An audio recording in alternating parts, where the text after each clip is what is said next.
এই কদমতলা যে পিএনবির যে এটিএমটা আছে এটাতে আমি জাস্ট টাকা উইথড্রোর জন্য এসেছিলাম। সো টাকা উইথড্রো দেওয়ার পরে সমস্ত ফর্মালিটিসের পরে দেখলাম টাকাটা ডিডাক্ট করে নিয়েছে, বাট টাকাটা আসেনি। ঠিক আছে, সো আমার একটু ডাউট হয়েছে যে কি হতে পারে। তারপরে এটিএমটার উপরে কিছু ফেভিকুইক দেখলাম, 4-5টা ফেভিকুইক ওপেন। তারপরে যেই টাকাটা দিয়ে টাকাটা বেরোয়, যে জায়গাটা দিয়ে টাকাটা বেরোয়, যখন আমি এখান থেকে একটু দেখলাম মোবাইলের ফ্ল্যাশ লাইটটা অন করে, দেখলাম যে কিছু লিকুইড টাইপের দেখা যাচ্ছে। তারপর আমি ডাউট করলাম যে হয়তো বা ফেভিকুইক দিয়ে কিছু একটা লাগানো আছে এখানে। তারপর আমি বাইকের চাবিটা বের করে যেই একটু ইয়ে করলাম, একটা উডেন পিস বা এই কি বলে এটাকে, একটা কাঠের টুকরোর মতন কিছু হালকা একটা পাতলা, আমি একটু মানে খুব চাপ দিয়েই একটু ইয়ে করলাম আর কি, প্রেশার দিয়েই প্রেস করলাম, ওই অংশটা বেরিয়েছে। তারপর দেখলাম ভিতরে টাকাটা আটকে আছে। তারপরে টাকাটা অনেক কষ্ট আমি টেনে বের করলাম। অ্যাকর্ডিংলি টাকাটার মধ্যে কিছু ফেভিকুইক লেগে গেছে। যাই হোক, আমি এটা রিকভারি নিয়েছি।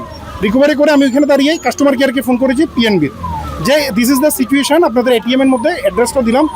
তারপরে কাস্টমার কেয়ারের সাথে কথা বলার সাথে আরেকজন ভদ্রলোক আসলেন, তো উনি আমাকে জিজ্ঞাসা করলেন, আমি বললাম। তারপরে উনি বলছেন যে একটা কাজ করুন, ওরা আশেপাশেই থাকবে চোরগুলি, যেহেতু এটা জাস্ট লাগিয়েছে বা কিছুক্ষণ হয়েছে হয়তো বা।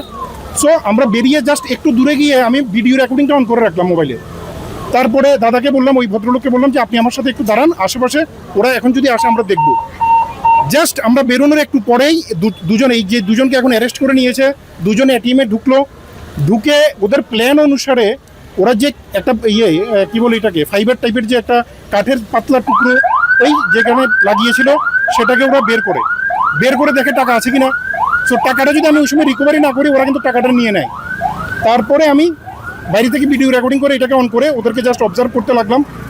ওরা কি করেছে, চালাকি করে আমাকে দেখে, ভিডিও রেকর্ডিং বা মোবাইলটা হাতে দেখে ওরা বুঝে গেছে যে সামথিং ইজ গোয়িং রং, বা কেউ হয়তো ওদেরকে আইডেন্টিফাই করতে পেরেছে।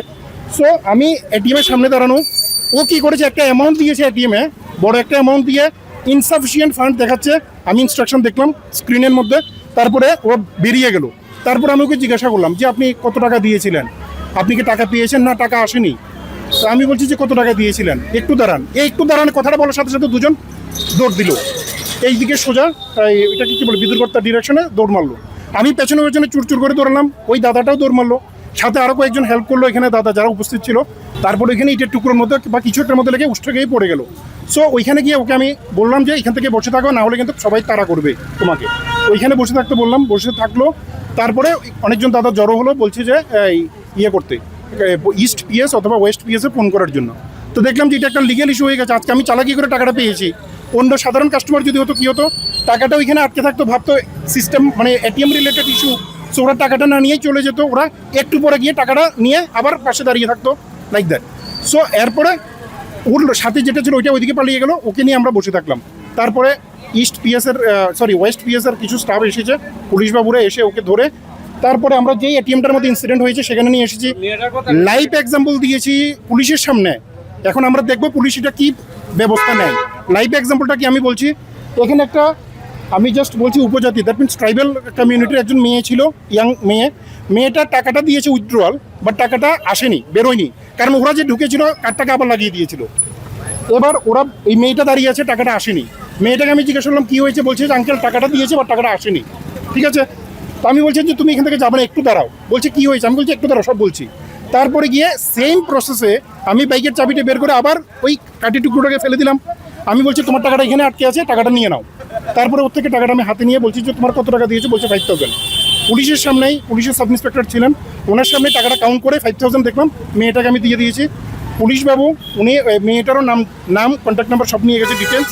দ্যাট মিনস এটা একটা লাইভ এক্সাম্পল যে ওরা কী পলিসিতে টাকাগুলি আত্মসাৎ করে নেয়, সাধারণ মানুষের টাকা। ইয়েস, বিভিন্ন এটিএম থেকে এই পলিসিটা। এখন দেখার বিষয় হচ্ছে এখানে ব্যাংকের একটা রেসপন্সিবিলিটি আছে।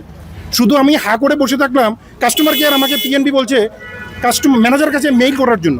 আমি কেন মেইল করব, সাধারণ গ্রাহক আমি কেন মেইল করব, এই হেডেকটা আমি কেন নেব? ওদের উচিত কোন এটিএমে, কোন সিসি ক্যামেরাতে বা কোন সিসিটিভি ফুটেজের মধ্যে সন্দেহজনক কেউ ঢুকছে, কিছু একটা লাগাচ্ছে, এগুলি ফলো আপ করা।